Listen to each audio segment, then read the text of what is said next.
জানিয়ে দিব এই মুহূর্তে হাতে পাওয়া গুরুত্বপূর্ণ আপডেট বাংলা সংবাদের শিরোনাম।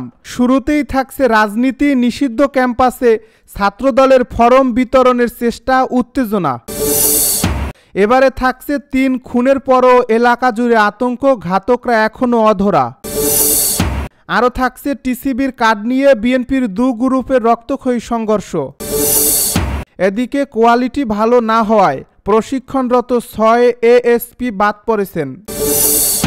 জানিয়ে দিব পতাকাবিহীন গাড়িতে যমুনা থেকে বের হলেন নাহিদ, পদত্যাগের গুঞ্জন। এদিকে পুলিশকে ঘেরাও করে স্বেচ্ছাসেবক লীগের নেতাকে ছিনিয়ে নিল বিএনপি নেতা ও তার স্বজনেরা। সর্বশেষ জানিয়ে দিব চট্টগ্রামে আওয়ামী লীগ ছাত্রলীগের ২১ নেতাকর্মী গ্রেপ্তার। শুনছিলেন হাতে পাওয়া গুরুত্বপূর্ণ আপডেট সংবাদের শিরোনাম, এবারে বিস্তারিত।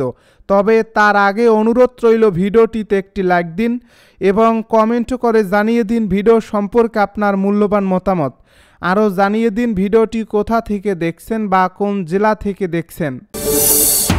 রাজনীতি নিষিদ্ধ ক্যাম্পাসে ছাত্রদলের ফরম বিতরণের চেষ্টা, উত্তেজনা।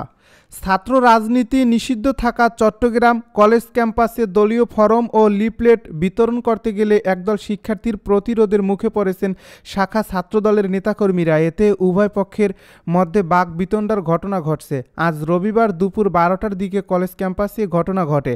জানা যায় আজ দুপুর ১২টার দিকে চট্টগ্রাম কলেজ ছাত্রদলের নেতা রিদুর নেতৃত্বে ১০ থেকে ১২ জনের একটি দল ক্যাম্পাসে দলীয় ফরম ও লিফলেট বিতরণের চেষ্টা করে। এ সময় তাদের সঙ্গে বহিরাগতরাও ছিল। এতে কলেজের একদল শিক্ষার্থীরা বাধা দেন। এ সময় ছাত্রদলের নেতা রিদু সাধারণ শিক্ষার্থীদের উপর চড়াও হয় বলে দাবি শিক্ষার্থীদের। পরে শিক্ষার্থীদের প্রতিরোধের মুখে বহিরাগতদের ক্যাম্পাস থেকে বের করে দেওয়া হয়। এ বিষয়ে কলেজ শাখা ছাত্রদলের যুগ্ম আহ্বায়ক সাইফুল করিম বলেন, সাধারণ শিক্ষার্থীদের সঙ্গে ছাত্রদলের সব সময় ভালো সম্পর্ক ছিল, আছেও থাকবে। আমাদের কয়েকজন কর্মী ক্লাস করতে গেলে পূর্ব পরিকল্পিতভাবে শিবিরের সভাপতি সেক্রেটারি তাদের উপর হামলা চালায়। আমাদের কেউ সেখানে ফরম বিতরণ করতে যায়নি। এ বিষয়ে বৈষম্য বিরোধী ছাত্র আন্দোলন চট্টগ্রাম মহানগরের যুগ্ম আহ্বায়ক হামিম আবদুল্লাহ বলেন, তীব্র ছাত্র গণ আন্দোলনের মুখে আওয়ামী লীগ সরকারের পতনের পর চট্টগ্রাম কলেজে রাজনীতি বন্ধ থাকলেও ছাত্রদলের এক নেতা বহিরাগতদের নিয়ে ক্যাম্পাসে ঢোকার চেষ্টা করে। ৩ খুনের পর এলাকা জুড়ে আতঙ্ক, ঘাতকরা অধরা। গত শুক্রবার রাতে নিষিদ্ধ ঘোষিত সংগঠন পূর্ব বাংলা কমিউনিস্ট পার্টির নেতা হানিফ আলী ওরফে হানেফ, তার শ্যালক লিটন ও রাইসুল ইসলাম রাজু নামের ৩ জনকে গুলি করে হত্যা করা হয়। ওই রাতেই ঝিনাইদহের শৈলকুপা উপজেলার রামচন্দ্রপুর এলাকা থেকে পুলিশ তাদের লাশ উদ্ধার করে। পরে এই হত্যার দায় স্বীকার করে জাসদ গণবাহিনীর কালু নামে এক ব্যক্তি হোয়াটসঅ্যাপে স্থানীয় গণমাধ্যম কর্মীদের খুদে বার্তা পাঠান। তবে এ নিয়ে জাসদের পক্ষ থেকে জাসদ গণবাহিনী নামে তাদের কোনো সহযোগী সংগঠন নেই বলে দলটির সহদপ্তর সম্পাদক সাজ্জাদ হোসেন সোহাগ স্বাক্ষরিত এক প্রেস বিজ্ঞপ্তিতে দাবি করা হয়েছে। ওই বিবৃতিতে জাসদের পক্ষ থেকে এই ঘটনার নিন্দা ও হত্যাকাণ্ডে জড়িতদের খুঁজে বের করে শাস্তির দাবি করা হয়। এদিকে এই খুনের ঘটনার পরের দিন শনিবার রাতে উপজেলার নারায়ণকান্দি বাওর এলাকায় গোলাগুলির ঘটনা ঘটছে। এতে ওই এলাকার মানুষ ভয়ে ভীত সন্ত্রস্ত হয়ে পড়েছে। তাদের মধ্যে চরম উদ্বেগ ও আতঙ্ক দেখা দিছে।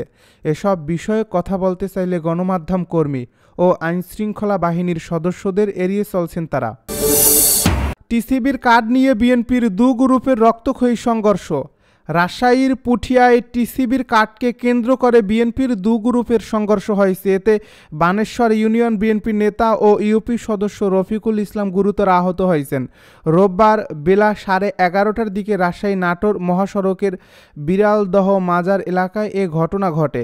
এলাকাবাসী জানান, বিএনপি নেতা সাবেক উপজেলা চেয়ারম্যান আনোয়ারুল ইসলাম জুম্মার সমর্থক ইউপি সদস্য রফিকুল তার কাছে টিসিবি কার্ডের ভাগ চান পুঠিয়া উপজেলা বিএনপির সাবেক সহসভাপতি ইশফাক খায়রুল হক শিমুলের কর্মীরা। এরই জেরে রোববার 11টার দিকে রফিকুলকে মহাসড়কের উপর ঘিরে ধরে পিটিয়ে ও ছুরিকাঘাতে আহত করে শিমুলের সমর্থকরা। এ সময় স্থানীয়রা রফিকুলকে উদ্ধার করে রাজশাহী মেডিকেল কলেজ হাসপাতালে ভর্তি করে। এদিকে হামলার খবর পেয়ে ঘটনাস্থলে আসেন জুম্মার সমর্থকরা। শুরু হয় দুপক্ষের ধাওয়া পাল্টা ধাওয়া। এ সময় পুলিশ ঘটনাস্থলে উপস্থিত হয়ে পরিস্থিতি নিয়ন্ত্রণে নেয়।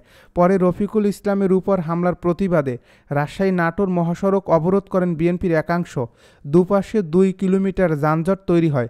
শত শত গাড়ি আটকা পড়ে। পরে সেনাবাহিনীর একটি দল উপস্থিত হয়ে অবরোধ তুলে নিলে সড়কে যান চলাচল শুরু হয়। কোয়ালিটি ভালো না হয় প্রশিক্ষণরত 6 এএসপি বাদ পড়েছেন। কোয়ালিটি ভালো না হয় প্রশিক্ষণরত 6 এএসপি এবং উপপরিদর্শকরা বাদ পড়েছেন বলে মন্তব্য করেছেন স্বরাষ্ট্র উপদেষ্টা লেফটেন্যান্ট জেনারেল অবসরপ্রাপ্ত জাহাঙ্গীর আলম চৌধুরী। রোববার সকালে রাজশাহীর সারদায় 40তম বিসিএস পুলিশের প্রশিক্ষণ সমাপনী কুচকাওয়াজ শেষে সাংবাদিকদের এক প্রশ্নের জবাবে একথা বলেন তিনি। স্বরাষ্ট্র উপদেষ্টা বলেন, প্রশিক্ষণে যারা ভালো করবে তারা উত্তীর্ণ হয়ে যাবে, আর প্রশিক্ষণে যারা ভালো করবে না তারা উত্তীর্ণ হতে পারবে না। এখন সব জায়গায় জিপিএ 5 নিয়ে প্রতিযোগিতা, তাই কোয়ালিটির দিকে খেয়াল রাখতে হবে। ভালো কোয়ালিটি থাকলে অসুবিধা হবে না, তবে কোয়ালিটি ভালো না থাকলে তাকে নেওয়া যাবে না। পতাকাবিহীন গাড়িতে যমুনা থেকে বের হলেন নাহিদ, পদত্যাগের গুঞ্জন। উপদেষ্টা নাহিদ ইসলাম পদত্যাগ করেছেন এমন গুঞ্জন ছড়িয়েছে, যদিও এ বিষয়ে এখনও নিশ্চিত হওয়া যায়নি। রোববার প্রধান উপদেষ্টা ডক্টর মুহাম্মদ ইউনূসের সাথে যমুনায় সাক্ষাৎ করতে যান নাহিদ ইসলাম। সে সময় গাড়ির ফ্ল্যাগ স্ট্যান্ডে জাতীয় পতাকা লাগানো ছিল, তবে যখন যমুনা থেকে বের হয় তার গাড়িতে জাতীয় পতাকা ছিল না। এতেই গুঞ্জন ছড়িয়েছে উপদেষ্টা পরিষদ থেকে পদত্যাগ করেছেন নাহিদ ইসলাম। তবে পদত্যাগের বিষয়ে যোগাযোগ করা হলে রাত 8টা 10 মিনিটে নাহিদ নিজেই সংবাদ মাধ্যম দ্য ডেইলি স্টারকে জানান তিনি এখনও পদত্যাগ করেননি। এদিকে প্রধান উপদেষ্টার উপ প্রেস সচিব আবুল কালাম আজাদ মজুমদার বলেন, উনি প্রধান উপদেষ্টার সঙ্গে আজ সাক্ষাৎ করেছেন, শুধু এতটুকুই জানি। তথ্য উপদেষ্টা ছাড়াও আরও কয়েকজন উপদেষ্টা সাক্ষাৎ করেছেন, আমরা এটা নিয়মিত সাক্ষাৎ বলেই জানি। পুলিশকে ঘেরাও করে স্বেচ্ছাসেবক লীগের নেতাকে ছিনিয়ে নিল বিএনপি নেতা ও স্বজনেরা। কক্সবাজার শহরে পুলিশকে হেনস্থা করে পৌরসভার 1 নং ওয়ার্ড স্বেচ্ছাসেবক লীগের আহ্বায়ক আব্দুল মান্নানকে ছিনিয়ে নিয়েছে বিএনপি নেতা ও তাদের স্বজনেরা। রোববার সন্ধ্যা 5:45টার দিকে পৌরসভার 11 নং ওয়ার্ডের কবিতা চত্বর সড়কে 1 নং ওয়ার্ডের সাবেক কাউন্সিলর আক্তার কামাল আজাদের নেতৃত্বে এ ঘটনা ঘটে। পুলিশের কাছ থেকে ছিনিয়ে নেওয়া স্বেচ্ছাসেবক লীগের নেতা আব্দুল মান্নান 1 নং ওয়ার্ড কুতুবদিয়া পাড়ার মৌলভী আহামুদুর রহমানের ছেলে ও সাবেক কাউন্সিলর কামালের ছোট ভাই। প্রত্যক্ষদর্শী ও ইন্টারনেটে ছড়িয়ে পড়া একটি ভিডিও থেকে প্রাপ্ত তথ্য মতে রোববার সন্ধ্যা 6টায় পুলিশের একটি টিম স্বেচ্ছাসেবক লীগের নেতা মান্নানকে কবিতা চত্বর সড়ক থেকে আটক করে। পরে তাকে নিয়ে থানায় আসার পরে রাস্তায় 1 নং ওয়ার্ড বিএনপির সাধারণ সম্পাদক নুর উদ্দিন, বিএনপি নেতা মুন্না, 1 নং ওয়ার্ড আওয়ামী লীগের নেতা নুরুল আলম নূর, 1 নং ওয়ার্ড আওয়ামী লীগের নেতা ইলিয়াস মানিক, কৃষক লীগ ও স্বেচ্ছাসেবক লীগ নেতা তারেক সহ 20 থেকে 30 জন পুলিশকে ঘিরে ধরে মালেককে ছিনিয়ে নেওয়ার চেষ্টা করে। এ সময় পুলিশের সঙ্গে তাদের বাকবিতণ্ডা হয়। এরপরই এক পর্যায়ে ঘটনাস্থলে সাবেক কাউন্সিলর আক্তার কামাল এসে পুলিশকে ধাক্কা মেরে তার ছোট ভাইকে ছিনিয়ে নেন। এ বিষয়ে সাবেক কাউন্সিলর আক্তার কামাল আজাদ বলেন, আমার ভাই কোনো মামলার আসামি নন। পুলিশ সন্দেহের বশে রাস্তায় দাঁড় করিয়ে জিজ্ঞাসাবাদ করছিল। খবর পেয়ে এলাকার লোকজন ওখানে জড়ো হয়। ছিনিয়ে নেওয়ার কোনো ঘটনা ঘটেনি।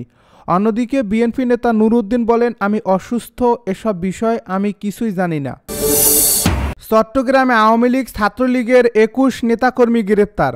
চট্টগ্রামে অপারেশন ডেভিল হান্টে 24 ঘন্টায় আওয়ামী লীগ ও ছাত্রলীগের 21 জনকে গ্রেপ্তার করছে পুলিশ।